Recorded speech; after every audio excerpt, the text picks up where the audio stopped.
मौत के बारे में ना कोई बात करना चाहता है, ना कोई सुनना चाहता है। मौत के नाम से ही डर लगता है सबको।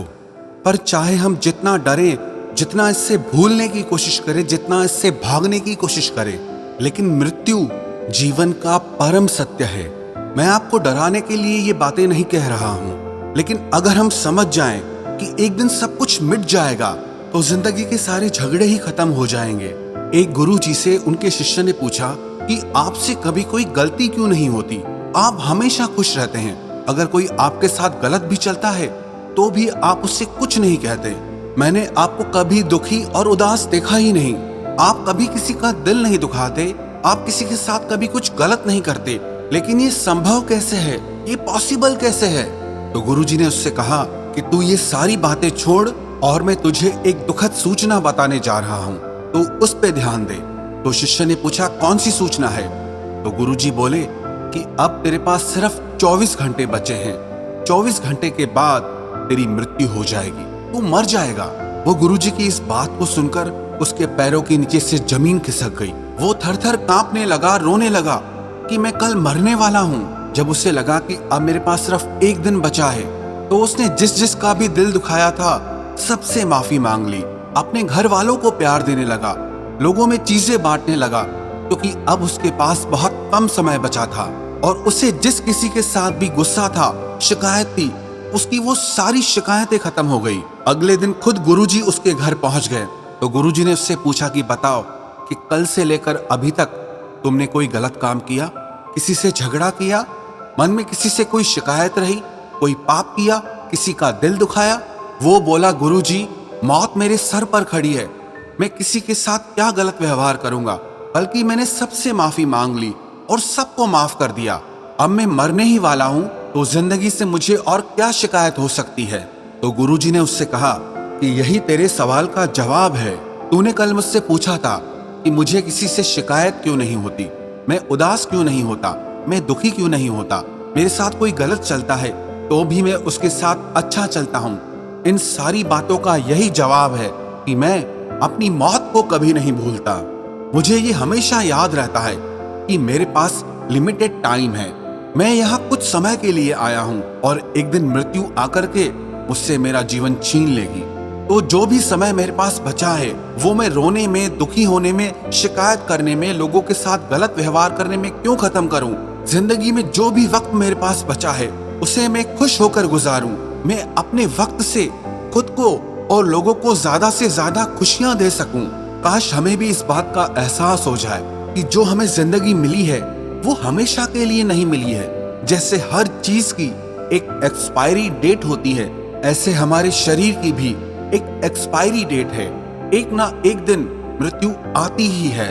एक व्यक्ति की मौत से दोस्ती हो गई, मित्रता हो गई, तो उसने मौत से कहा कि अब तो तू मेरी दोस्त हो गई है, हम दोस्त हैं, तू मुझे मत मारना।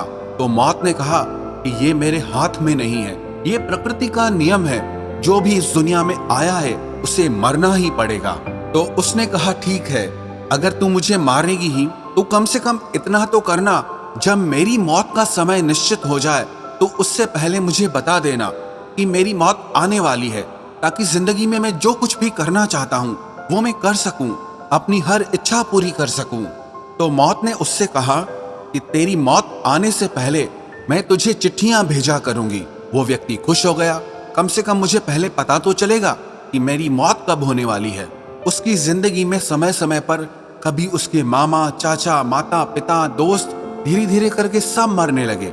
और एक दिन ऐसा हुआ कि मौत उसके सामने आकर खड़ी हो गई कि अब तू भी चल, तेरा भी वक्त आ गया है। वो बहुत हैरान सा रह गया कि तुमने तो कहा था कि मैं तुम्हें चिट्ठियां भेजूंगी, पर मेरे पास कोई चिट्ठी नहीं आई और तुम अचानक से मुझे लेने आ गई हो। मौत ने कहा, मैंने तुझे बहुत चिट्ठियां भेजी। जब शुरू में तेरे रिश्तेदार मरे, वो सारी मेरी चिट्ठियां थी कि अब तेरा नंबर जल्दी आने वाला है। फिर तेरे दोस्त मरे, वो भी मेरी भेजी हुई चिट्ठियां ही थी तेरे लिए कि अब तेरा नंबर भी आने वाला है। वास्तविकता में ये कहानी हमारी ही है। हमें भी मौत चिट्ठियां भेजती रहती है कि आज ये मर गया, आज वो मर गया, लेकिन हमें होश ही नहीं होता, हमें ये एहसास ही नहीं होता कि एक दिन हमारा भी समय खत्म होगा। महाभारत में जब यक्ष और युधिष्ठिर का संवाद हुआ तो यक्ष ने युधिष्ठिर से बहुत सारे प्रश्न किए थे। उसमें से एक प्रश्न ये था कि इस दुनिया का सबसे बड़ा आश्चर्य कौन सा है। तो युधिष्ठिर बोले, अहानि अहानि भूतानि गच्छन्ति यममालयम शेषा स्थावरमिच्छन्ति किम आश्चर्यमतः परम। कि हजारों लोग रोज मरते हैं लेकिन उनको देखकर भी दूसरे लोगों को होश नहीं आता, दूसरे लोग बेहोश लगे पड़े हैं। इससे बढ़कर दुनिया में और क्या आश्चर्य हो सकता है। बात ये नहीं है कि मौत एक दिन आनी है, बात यह है कि क्या हम जिंदगी जी रहे हैं या हम अपनी जिंदगी ऐसे ही बर्बाद कर रहे हैं। आपकी जो भी उम्र है, आप गौर करके देखो अपनी जिंदगी की तरफ कि आप अपनी जिंदगी में कितना खुश रहे, कि आपने जिंदगी में कितनों को खुशी दी, कितनों की जिंदगी बनाई, कितनों की मदद की, कितनों का दुख दूर किया। कहते हैं कि जब हम इस दुनिया में आते हैं ना तो रोते रोते आते हैं। हम तो रोते हैं लेकिन ये दुनिया हमको देख के बहुत खुश होती है, बहुत हंसती है। लेकिन हम अपनी जिंदगी में कुछ ऐसा कर जाए कि जिस दिन हम दुनिया से जाए हम तो हंसते हंसते जाए और ये दुनिया हमको रो रो के याद करती रहे। अगर हमें भी ये एहसास बना रहे, ये याद बनी रहे कि हमारे पास सीमित समय है, तो किसी से क्या नाराजगी रहेगी, किसी से क्या गुस्सा रहेगा, किसी से क्या झगड़ा रहेगा। सारी मुसीबतें ही दूर हो जाएंगी, हर दुख आपको छोटा लगने लगेगा।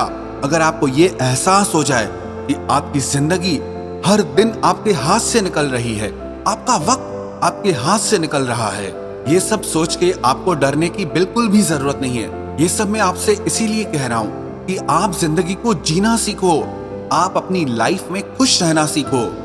आप विश्वास करो, आपका ये समय, आपकी ये जिंदगी बहुत स्पेशल है। आप इसको ऐसे ही दुख और उदासी में खत्म मत करो, बल्कि इस समय का सही उपयोग करके आप खुद भी खुश रहो और सारी दुनिया में खुशियां बांटो।